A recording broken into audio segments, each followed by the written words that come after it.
Bonjour à toutes et à tous et bienvenue au Cryptos Technical Briefing de ce mardi 11 octobre 2022. Vincent Kahn, bienvenue, très content de vous retrouver comme chaque mardi. Dans un contexte toujours compliqué, vous allez penser que je répète ça chaque semaine, mais c'est la réalité.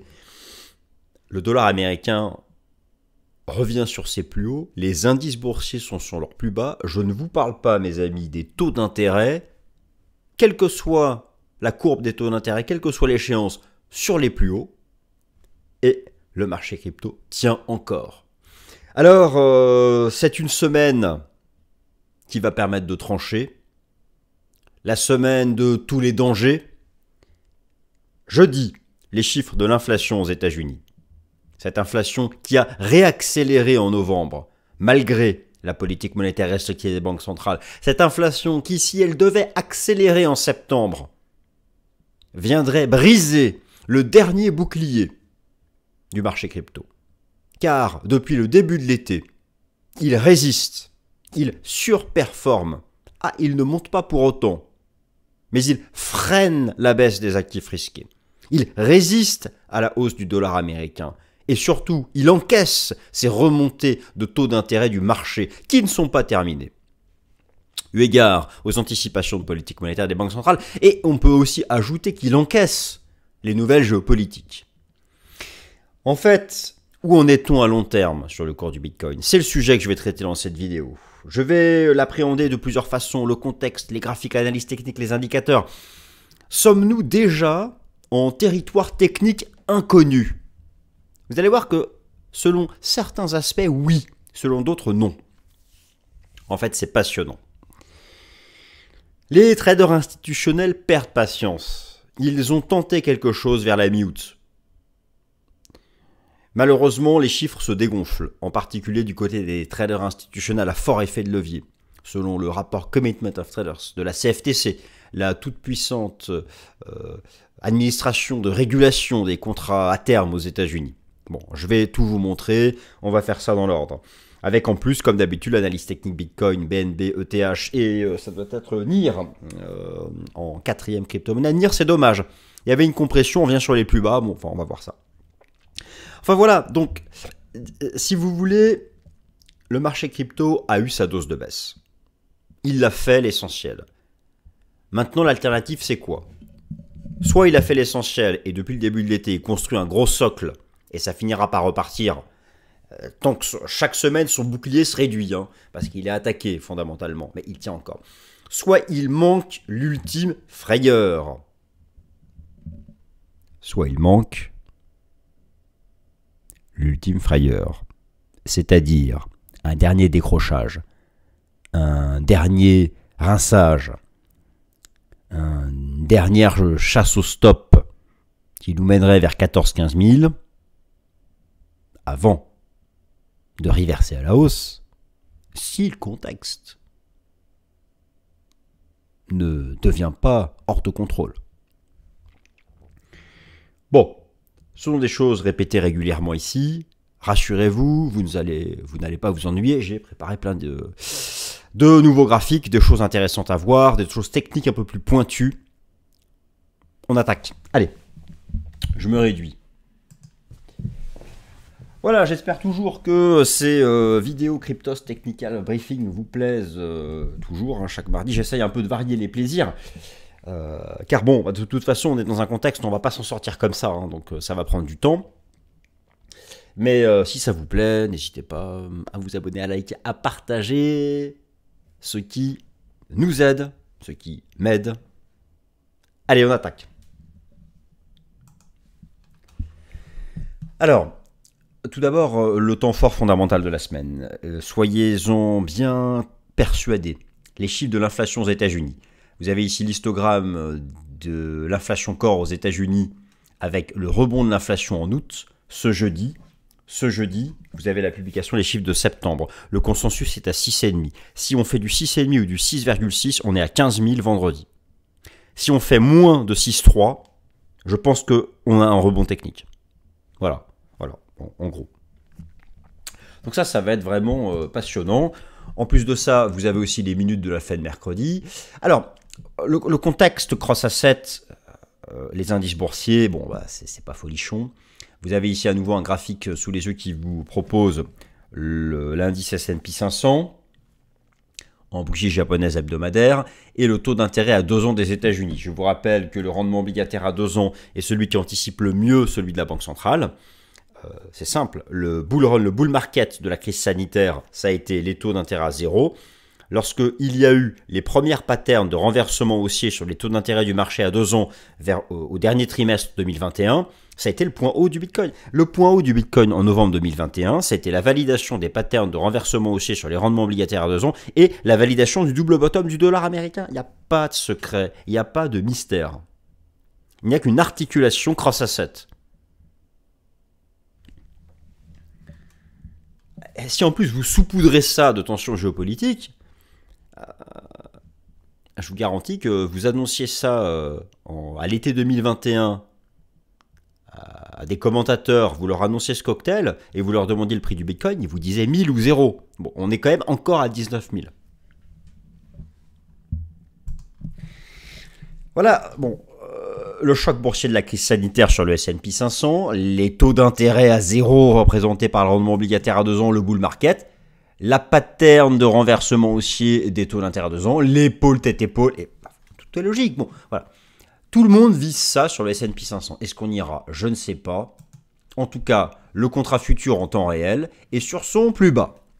Soit il nous fait un double bottom sur les niveaux actuels cette semaine et le marché crypto sauvera sa peau, soit,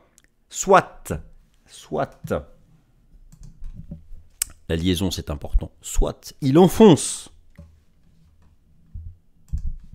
ce niveau et il va à 3004 et lui, le cours du Bitcoin, ira vers de nouveaux plus bas. Le marché crypto,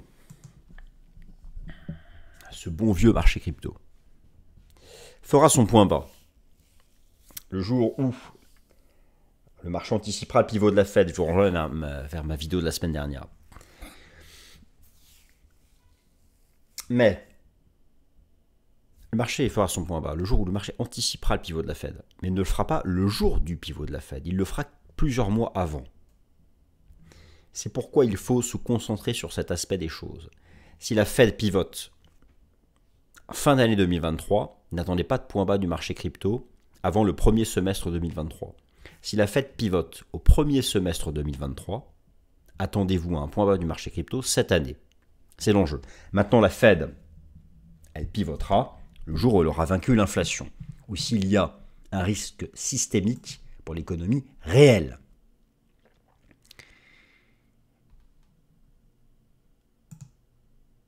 Je vous montre l'évolution immédiate des taux d'intérêt obligataires en Europe. C'est là où je trouve complètement incroyable la résistance du marché crypto. Le taux d'intérêt de l'Italie repart en tendance haussière à 4,70. Le taux d'intérêt du Royaume-Uni, la perfide Albion, 4,43. De l'Espagne, 3,48. De la France, 2,89. De l'Allemagne, 2,31. Les taux d'intérêt repartent tout en haut. Le marché action a pris sa claque avec le NFP vendredi dernier. Le dollar, lui, reste tout droit, tout seul, le premier en tête du peloton. Et le marché crypto aurait dû prendre aussi son enclume sur la tête. Il ne l'a pas pris. Bon, à un moment ou à un autre, il ne va pas continuer à résister chaque semaine à tant d'attaques. Cette semaine, si l'inflation accélère en septembre, il ne résistera pas, croyez-moi. Sa seule chance, c'est triste de parler comme ça, mais c'est la réalité. Sa seule chance, c'est d'avoir une inflation qui recule en septembre. Sinon, rendez-vous à 15 000 à la fin de la semaine.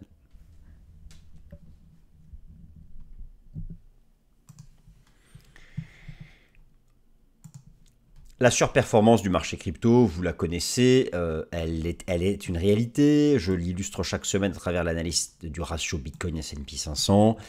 Mais c'est une surperformance décevante, c'est-à-dire qu'en fait, on baisse moins que le marché action.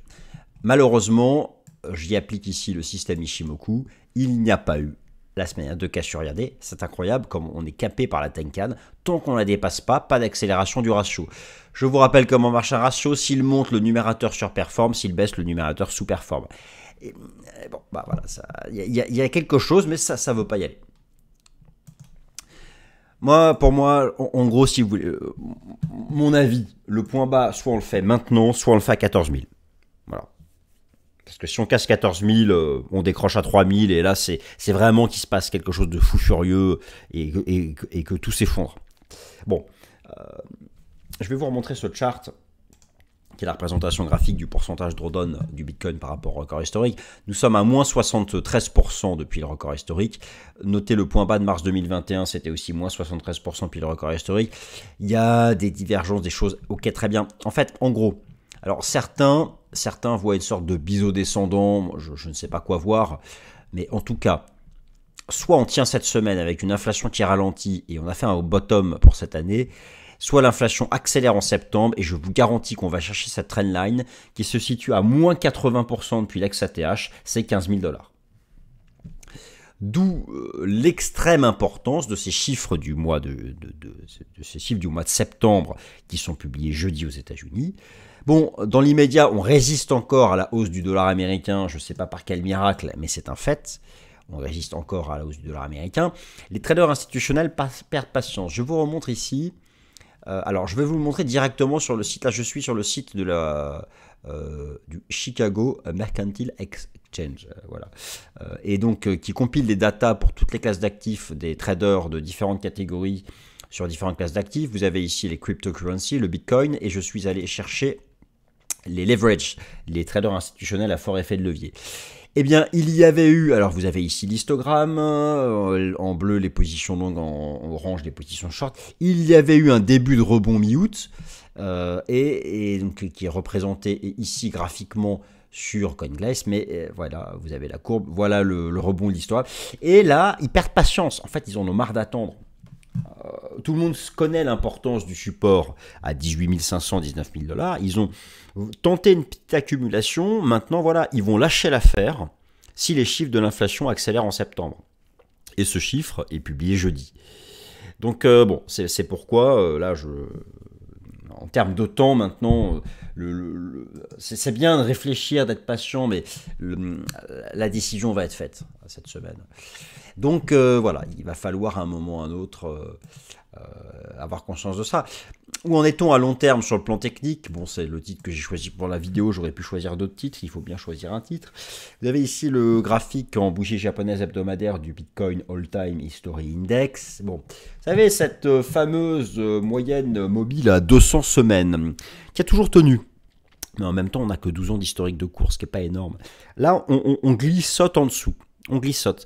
Alors, moi, je suis allé voir le disparité index, c'est-à-dire la courbe qui représente l'écart relatif entre le prix et la moyenne mobile à 200 semaines.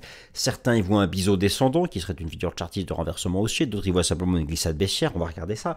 Mais je trouve que pour la question du long terme, c'était quelque chose de passionnant. Alors, vous avez là le Bitcoin All-Time History Index. Effectivement, la moyenne mobile à 200 semaines a, en cours de clôture, fait beaucoup de points bas en 2015, en 2018, la crise sanitaire.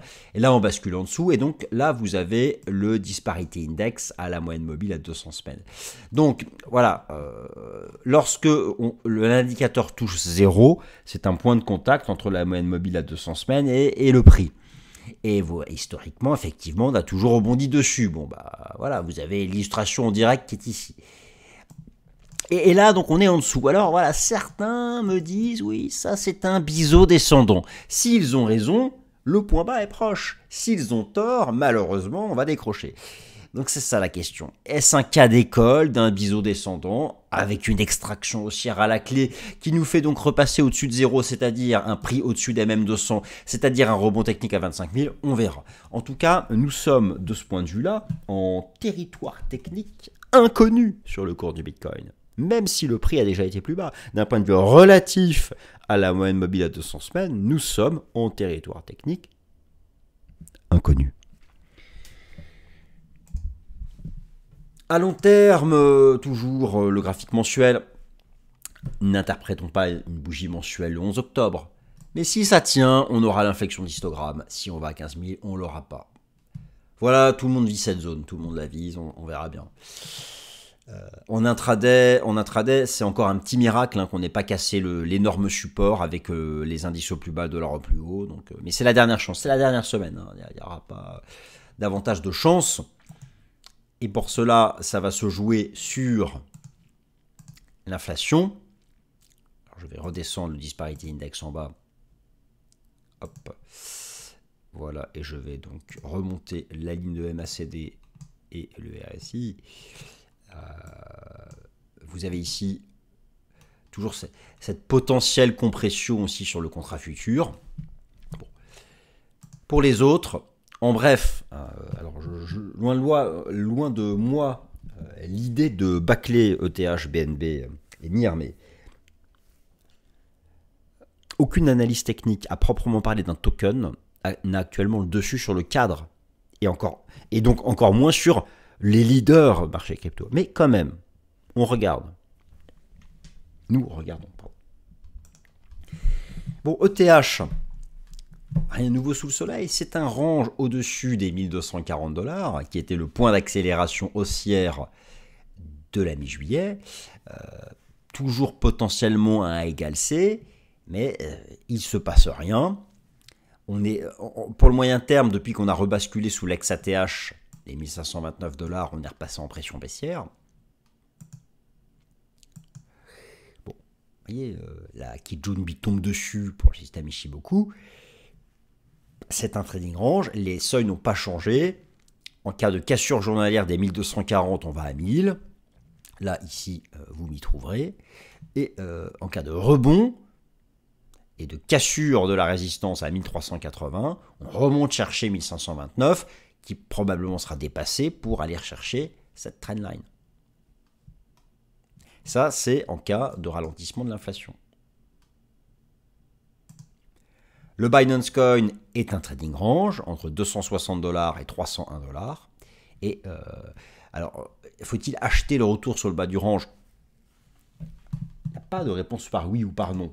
Il y a une gestion du risque. La bonne réponse, c'est le support permet de gérer son risque. Maintenant, est-ce que j'ai envie d'acheter le support?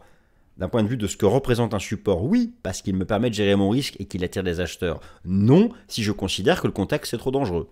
Voilà. Il ne s'agit pas de se mouiller ou pas, ça c'est de l'enfantillage.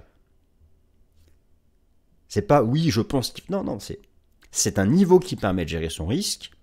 Est-ce que moi, en fonction de mon analyse du cadre et du contexte, est-ce que je pense qu'il faut y aller ou pas? Et ensuite, si oui, quel volume? C'est ça une approche sérieuse. C'est pas j'ai raison, j'ai tort.